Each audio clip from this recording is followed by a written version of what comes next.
Y aquí estamos, le damos la bienvenida a este espacio de revisionismo histórico que consiste básicamente en apuntar el carácter golpista de gente. ¿No? Estamos No, revisando la historia. pero Este fue golpista. no, por favor. ¿No se trata de eso? No, ese, si yo fuera político, diría, bueno, este fue el peor gobierno, este... Pero no es lo que hace de alguna manera el revisionismo histórico. Todo lo que hasta acá se dijo de tal cosa no era verdad. Bueno, no, es más profundo, siendo... ¿Más profundo? Sí, voy a ser un poco justo con al menos aquellos historiadores e historiadoras que adscribieron el revisionismo, hicieron un poquito más que eso, algunos de ellos. Hoy, ¿cómo está zanjada la discusión? Hubo un revisionismo histórico, aportó otros datos, y hoy, ¿por dónde va la historiografía oficial? ¿Por el medio? ¿Se inclinó por el revisionismo? ¿Está más cercana a las escuelas anteriores? No, la verdad hay un poquito de todo. No sé a qué le podríamos llamar hoy una historiografía oficial. Si alguna alineada al oficialismo político. Lo que se enseña en universidades, escuelas. No. Conviven, yo creo que una variedad de corrientes donde quizás la historia más... esa historia más positivista, para algunos llamada historia tradicional, la historia del Estado-Nación, sigue siendo, más allá de la irrupción ya hace muchas décadas de otras escuelas historiográficas, quizás la dominante. Sí. Porque es la que atraviesa también las formaciones docentes, aunque ha habido reformas de planes de estudio. ¿Cuánto falta para que se venga la cátedra libre Alberdi? Le diría que sería un revival, porque Alberdi se enseña. Bueno, pero ahora desde otra mirada. Sí, no sé si le comentaba hace poco una historiadora. Victoria Barata. Que es la que sacó el libro de Alberdi. Que, bueno, se llama Victoria Barata. Se encontró por una cuestión muy fortuita, porque un periodista le dijo, che, esto que exactamente, y le hizo la conexión para la editorial y escribió el libro. Y prendió, ¿no? Lo que es estar con los tiempos. Sí. Bueno, pero no es un espacio para hablar de Alberdi ni del revisionismo, al menos no hoy. De los golpes de Estado. Ya hemos hablado de todas esas cosas a lo largo de estos años y hoy algunas... que toca... como para no estar siempre en la historia contemporánea, en América, en Argentina, por mi formación son quizás mis temas más allegados y predilectos, pero siempre hemos intentado en esta columna tocar un poquitito de diferentes latitudes y temporalidades, ¿no? Sí. Puestos a ir para atrás, vamos atrás con todo. Hoy vamos a ir para atrás con todo. Vamos a hablar de una figura que sin lugar a dudas una de las grandes figuras de la política occidental, ¿no? En lo que dentro de la historiografía occidental se llamaba la historia antigua. Roosevelt. No, mucho más para atrás vamos. Historia antigua. Ajá. Nos vamos mucho para atrás y vamos a hablar de él, que no fue el primer César, vendría después, pero fue un César. Sí. Un Julius Caesar. ¿Augusto César Sandino? No. No, le dije que mucho más atrás.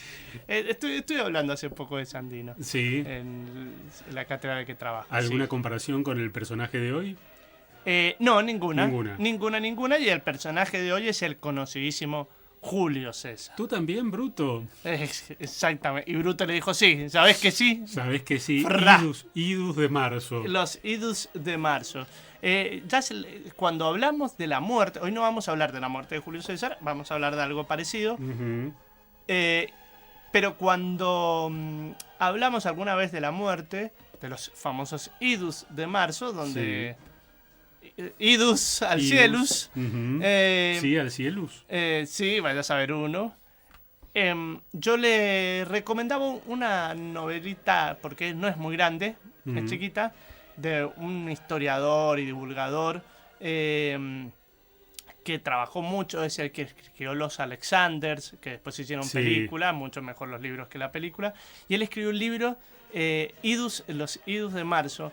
Muy, muy entretenido, muy interesante, donde imagina que un grupo de soldados, yo no me acuerdo si eran de la guardia más cercana, si eran pretorianos, si eran qué, se enteran, estando lejos, de que hay una conspiración para matar a Julio César, y toda la novela es todo lo que ellos hacen para llegar con la red de informantes para intentar evitarlo. Para evitarlo. Y lo cierto es que uno ya sabe cuál es el desenlace, porque en eso no es como Tarantino, que veo que a veces ha cambiado la historia y Sí. el desenlace se mantiene. Y así todo uno está ahí comiéndose las uñas, intentando que lleguen estas personas. Bueno, algo así pasa con 22-11-63, esa Claro. novela de Stephen King, donde hay un viaje para atrás. Que después la hicieron serie. O ¿Ah, película. Sí, con... si él me estuviera escuchando, se me ha ido el nombre de este actor, un actor joven. Ah, mira, no conocidísimo. sabía. Sí, bueno, sí, el sí. intento de evitar el asesinato de Kennedy. Exactamente. Pero estamos en la Roma antigua. Estamos en la Roma antigua, antes de Cristo por poquito. Ujú, Por poquito. claro. Porque van a ser en época del César, ¿no? Sí. Pero estamos un poquitito más atrás, 46 años antes de Cristo. Y Ariel, creo, ¿ya estamos escuchando? Ahí está, mire. ¿Quién podría imaginar que en 40 años iba a cambiar todo, por ejemplo, la forma de entender el tiempo? Los tipos que iban a saber que estaban antes de Cristo. Mire, esto fue una propuesta de Ariel que hoy se levantó con un nivel muy elevado. ¿De qué? ¿Está oyendo? Sí, pero el nivel elevado de creatividad, de De testosterona. creatividad y su paladar dijo, ¿por qué no escuchamos una obertura? Ujú, Y estamos escuchando nada más ni nada menos que a Schumann, Sí. con su obertura que tiene por homenaje a Julio César. ujú. Y le decía, vamos a irnos un rato antes del nacimiento de Cristo, la decisiva batalla de Tapso, en lo que hoy es Túnez, contra los restos del ejército de Pompeyo, no esa guerra civil entre Ujú. estas figuras, año 46 antes de Cristo. Julio César, dicen algunas crónicas, se desvaneció cayendo entre convulsiones. Sí.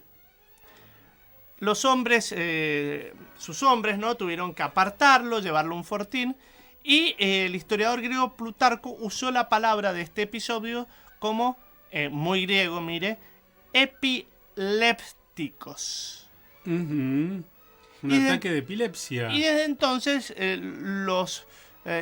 muchos investigadores han dado por certero que el caudillo romano sufría epilepsias. No sé si usted vio la serie Roma de HBO, una No. gran serie, linda serie, fuerte, a lo Ujú. HBO, hoy Max. Sí. Y ahí dan por asumido también esta tesis. Ujú, Que- de la epilepsia. De la epilepsia. Ajá. Y no se cruza el Rubicón sin consecuencias para la salud. Exactamente. Pero existieron hace unos años, existen todavía, pero digo... Epilépticos sí, lamentablemente no, existen no. al día de hoy. Dos investigadores que dijeron que para ellos no se trataba de epilepsias y arrojaron otra teoría. Y vamos a hablar entonces un poquito de la salud de Julio César, Sí. un tema que ha sido tratado. Para estos dos historiadores, investigadores, perdón, quienes, tras analizar, hacer una especie de historia clínica, o sea, utilizar los archivos, los Ujú. relatos, para intentar encontrarle un cuadro, para ellos no sería... Qué polémico, ¿no? se hace mucho, se trabaja Sí. mucho las fuentes de esta manera. Y para ellos no sería epilepsia, sino ellos propusieron una serie de ictus, es decir, hoy le llamaríamos también ACVs, ¿no? Ujú. Protagonizados los últimos días de quien va a crear el imperio, ¿no? Sí. Ellos, claro, ¿a qué refieren? Dice, bueno, Plutarco escribió Ujú. lo que otros le contaron, no estuvo en la llanura de Tamso, de hecho escribió sobre César 10 años después de la muerte, Y el propio Julio César. Lamentablemente no se habían inventado los mobileros todavía para tener Claro. la información de primera mano. Exactamente. Y el propio Julio César, que había escrito mucho, militar, político, no refirió nada sobre estos episodios de salud. Ni siquiera lo hicieron otros coetáneos, como pudo haber sido Cicerón o algunos posteriores, que sí lo hicieron ya después, pero posteriores a la muerte, como fue Lucano. Solo el biógrafo de emperadores, Suetonio, volvería a hablar de las enfermedades de César, pero ya un siglo después, aunque llamándolo morbus comitialis, refiriéndose a ataques que lo obligaban a parar con sus discursos, una asamblea, una reunión. Ajá. Y según se mencionaba, esta enfermedad tenía un halo divino, como si fuera una intervención de los dioses. Con esa descripción, para muchos era epilepsia. Sí. Con este aura, ¿no? Y luego el ataque en sí. Sobre esa base de descripciones, buena parte de los historiadores clásicos y de aquellos que desde la medicina han intentado acercarse a la figura de César han mantenido la postura que es epiléptico. De hecho, hay muchos artículos científicos recientes que parten de la epilepsia y de allí se intentan saber las razones de esta posible epilepsia, por ejemplo, un tumor cerebral, si origen genético, si la sífilis, si un parásito intestinal, etc. Sin embargo, el investigador de la Facultad de Medicina del Imperial College de Londres, Francesco Galassi, junto a su colega Hutan Ashrafian, dicen que la nuestra, dicen así literal, la nuestra es una teoría más completa, clara y simple, las otras son muy complicadas, haciendo valer que siempre lo simple, bueno, Sí, bonito, claro. menos es más, etc. Lo que suele ocurrir que un investigador dice que su investigación es muy buena y que la de los otros no. Bueno, Dicho de manera más sencilla, más sí. simple. Hoy se ha venido usted muy mordaz. No, con señor, básicamente eso está diciendo. Está leyendo el clima de época y dice hay que darle a los investigadores. Pla. Julio César sufrió al menos 2 ataques. Uno es en la Córdoba hispana, cumplido los 50 años. Siguiendo a Plutarco, Julio César sufrió su primer derrame cerebral, dicen, creen ellos, Sí. en la actual Córdoba, posiblemente en el 49 a.C., 3 años antes que el de Tapso, que fue el primero que mencionamos, al regresar a Hispania desde África. Si fue la primera fecha, entonces tenía 51 años. Un primer ataque de epilepsia, dicen los investigadores, rara vez se presenta a la edad adulta, recuerda Galassi, y no hay registro de que el caudillo romano sufriera alguno en su infancia. Tras salir vencedor de la guerra civil, Julio César regresó triunfante a Roma en el 46 a.C. Allí sucedieron otros 2 hechos que, aunque poco documentados, sirvieron a los investigadores para apuntalar su tesis delictos. En uno, senadores y patricios salen al encuentro de César para, rendirle todo tipo de honores. Pleitesías. Claro, lo hiciste pelota, mirá, bla, al otro. En latín todo esto, claro. Sí, ¿no? y los latinos son así. Sí. Mucha laraca. Exactamente. Sin embargo, el emperador, que nunca rehusó este tipo de Mirá demostraciones... Brasil este fin de semana con la Pinto. Viene de ahí. ¿De dónde? ¿No? ¿Ahora de qué hablamos? La laraca del latino. No, pero ese es otro latino. Usted se está pasó el adelantando tiempo. a la columna de Emiliano ya directamente. Y no sé si Emiliano tiene por qué meterse en esto. Que hable de los resultados de fútbol, Emiliano. Porque hay alguno que en particular que interesa. No sé, digo, que compare y todo. Bien. Cerramos paréntesis y volvemos. Sin embargo, lo que decía el emperador, que nunca se oponía a que le rindieran pleitesía, no fue al encuentro alegando que se encontraba indispuesto. Lo que, según algunas crónicas, se sabe es que sufrió fuertes mareos, vértigos e intenso dolor, pero nada de la pérdida de conciencia o temblores propios de la epilepsia. Como recuerdan estos investigadores en su artículo en la revista Neurological Science, un último episodio tuvo lugar cuando su amigo Cicerón hablaba de las hazañas de Julio César en el Senado. Julio César tembló de emoción, según Plutarco, escapándosele unos legajos de la mano, y el ataque con Cicerón encaja con un cuadro general de ictus según Galassi. No hubo pérdida de la conciencia, pero sí como temblor y no poder controlar su motricidad. Claro. Para completar su argumento a favor, los investigadores recuerdan que el general romano tuvo en los años posteriores al ataque en Córdoba continuos dolores de cabeza, repentinos cambios de humor y una tendencia a la depresión. Depresivo estaba aún cuando, siendo avisado de que estaba urdiendo un complot con él, César no dejó de acudir a su cita en el año 44 a.C., lo que se conoce como los días de marzo, y lo que usted mencionaba, esta frase, claro, y un par de... su sobrino político, si se quiere, y un par de cuchillazos por ahí. El comportamiento de César cambió en esos años y nosotros, dice Ashrafian, tenemos una explicación. Los datos siempre han estado ahí, pero han sido interpretados partiendo de la epilepsia y nosotros, dice uno de estos investigadores, lo vemos con otra óptica. Para él es muy posible que los historiadores como Plutarco, Suetonio y otros apostaran por la epilepsia por el halo divino, porque Alejandro Magno tenía epilepsia y era visto como una divinidad, y César pudo aprovecharse de eso. Pero para ellos no es la opción correcta. Vamos a ver un poquitito de los Julia, la familia Julia. Alejandro Magno no terminó conquistando buena parte del mundo conocido de entonces por ser epiléptico, sino que además tenía epilepsia. Bueno, pero todo sirve en la construcción, ¿no?, de un personaje. Y ya en épocas del César se conocía de Alejandro Magno y dijo, bueno, venga para acá ese venga atributo. Para acá, sobre todo quienes escribían sobre él. Vamos a hablar un poco de la familia para rastrear cómo estaba la salud en... ¿La familia en Roma de entonces? La familia de Julio César. Para ver si podemos ahí... escudriñar, sacar algún elemento que pueda inclinarnos por la epilepsia, por el derrame. Para armar la teoría exactamente del accidente cerebrovascular, los defensores de la epilepsia han recurrido a también decir, no, bueno, ¿por qué nos parece a nosotros que sí es esto? Sí.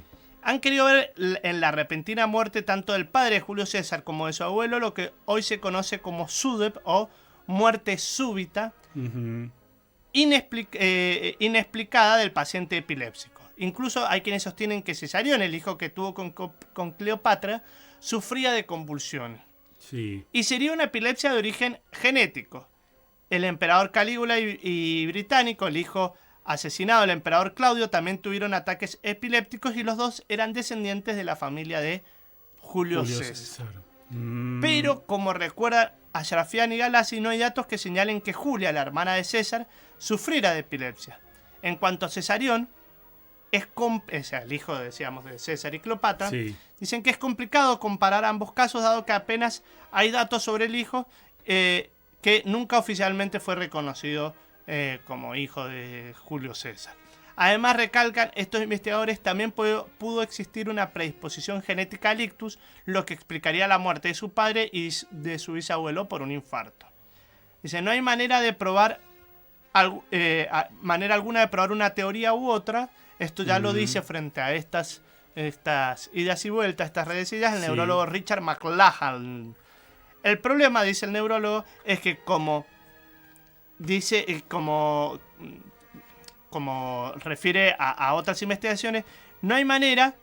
¿Por qué? Porque recuerda que partiendo de los documentos históricos escritos, solo unos pocos años después de la muerte de César, la mayoría aceptan que tenía una forma suave de epilepsia, pero y añade, como quiera, que existen muchas causas de epilepsia, entre las que están el infarto cerebral, infecciones, tumores. Solo podemos especular con cuál de ellos le provocaba los ataques, pero no lo podemos dar por certero ninguna. Es decir, no podemos, con la información que tenemos, decir, bueno, era una epilepsia, sí, pero una epilepsia suave y por eso murió, y la epilepsia surgió a partir de tales cosas, como por ejemplo un tumor cerebral, o no podemos decir que lo que fue es un accidente cerebrovascular y con los indicios que hay descartar la epilepsia.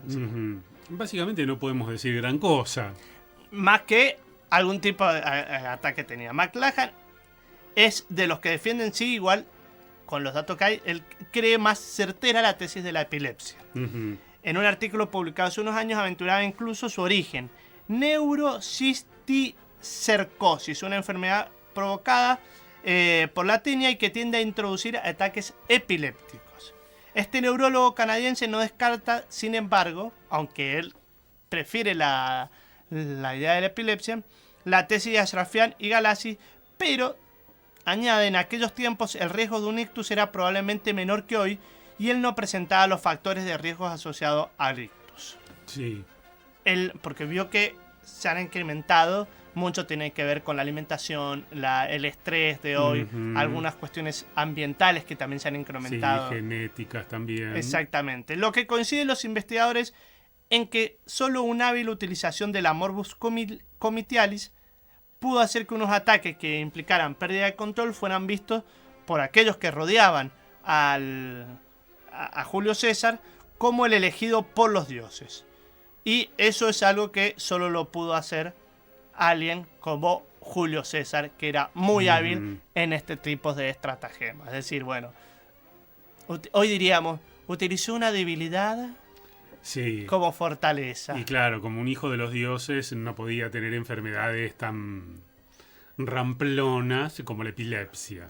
Y si la tenía, se trataba de una cuestión magna, Sí. como Alejandro. De todas maneras, pensar que se pueda llegar a una conclusión respecto de qué es lo que aquejaba a Julio César hace de esto más de 2000 años es tan ilusorio, sobre todo frente a realidades actuales en las que quién más, quién menos no ha ido una vez al médico, le ha dicho que tiene tal cosa, ha hecho una segunda consulta Y le han y le dicho han dicho otra distinta, teniendo el propio cuerpo para ser inspeccionado. Sí, sí. Lo que no quedan dudas es que algo, o sea, lo que todos coinciden, contemporáneos a Julio César e investigadores, es que de algo padecía.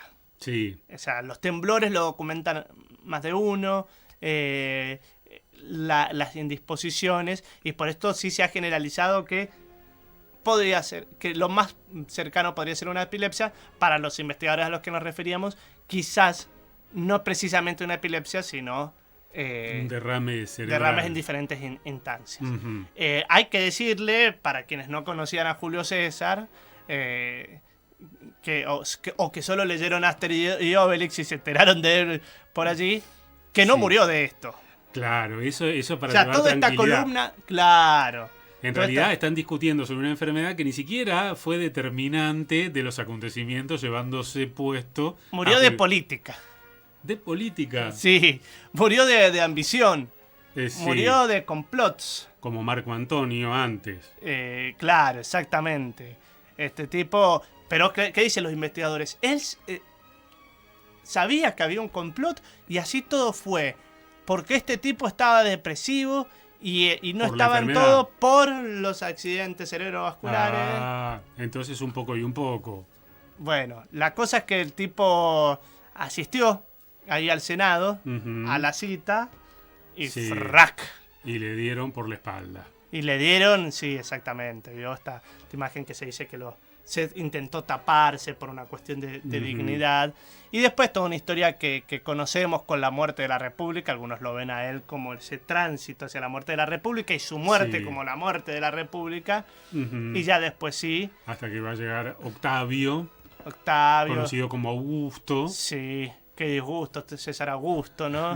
Esas rimas que tan ingeniosas se supieron hacer. Los latinos, que eran tan ingeniosos, dado que no podían ir a votar, por ejemplo, bueno, hacían catarsis descargándose con rimas muy apropiadas para con el emperador. Exactamente. Y así iniciaba la tercera etapa dentro de la historia romana, pasada la etapa de la monarquía, pasada la etapa de la república, Ujú.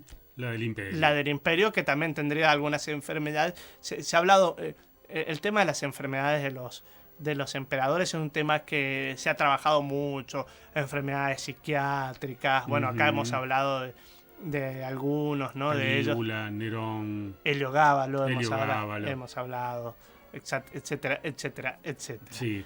Todo esto muy pronto da que salga nuevamente una película que vuelve a traer la historia romana. Veo que va a salir Gladiador Ujú. que parece que vuelve a recurrir a un emperador loco. Sí, ¿vio se cuando repite la fórmula. Sí, eso que a veces O se Hollywood- repite la fórmula o la mayoría de los emperadores estaban un poco chiflados. Claro, vio cómo es el poder. Uno quiere buscar otro emperador y bueno, y termina recayendo en la locura inexorablemente. El poder aísla y enloquece. Sí, bueno, ¿y cómo cerrar este momento de Bueno, salud? Por empezar, les he dejado recomendaciones muy entretenidas y muy lindas Los Idus reconstrucciones. de marzo. Si se me ha ido el nombre de este gran historiador al que mando a leer, porque sus novelas históricas son de una hermosura. Ponga Los Idus de Marzo, novela histórica. Estamos en vivo en directo buscando. A ver. Es un italiano. ¿Puso Idus de Marzo novela? No, Alexander. A ver, si no ponga Alexander, este va a ser historiador. Y también decía Roma. Si no la han visto, aprovechen. Massimo Manfredi. Massimo Manfredi. La Última Legión. Bueno, casi todos hechos películas o series. Ujú. La obra de este arqueólogo, historiador y Sí. guionista, Massimo Manfredi. Ujú. Bueno, él escribe este libro chiquitito, Los Idus de Marzo. Se lo recomiendo, entretenido. La serie Roma. Y si no, se poner a leer artículos y hacer un poco de historia clínica. Ujú, muy bien. ¿Y cómo cerramos al fin de cuentas? Pero bueno, usted sabe que yo tengo un compromiso con acercar a los pobres, a las juventudes a la historia, ¿no? A veces es un compromiso asumido acercar. Sí. Ajá. Y claro, Schumann estaba bien para este momento. Sí, no muy pero, consumido por las nuevas generaciones. claro, entonces, aprovechando que dentro de poco viene este cantante, ¿Quién? él se dice, el cantante, le dicen algunos, otros dicen, este es medio pescado, Sí, ¿y de quién estamos hablando? del salmón. ¿Y qué? ¿Tiene una canción sobre Julio César? No exactamente, Ah, caramba. pero vio que hay que hilando que una cosa lleva a la otra. Eso Algunos se dirán llama que forzar demasiado sabía las que usted iba a cosas. decir eso. Entonces, ¿por qué no, ya que hemos estado hablando de enfermedades, Sí. no escuchar al salmón cuando, Sí. haciendo mi enfermedad? Facundo Fernández Rinaldi, muchas gracias. Hasta luego.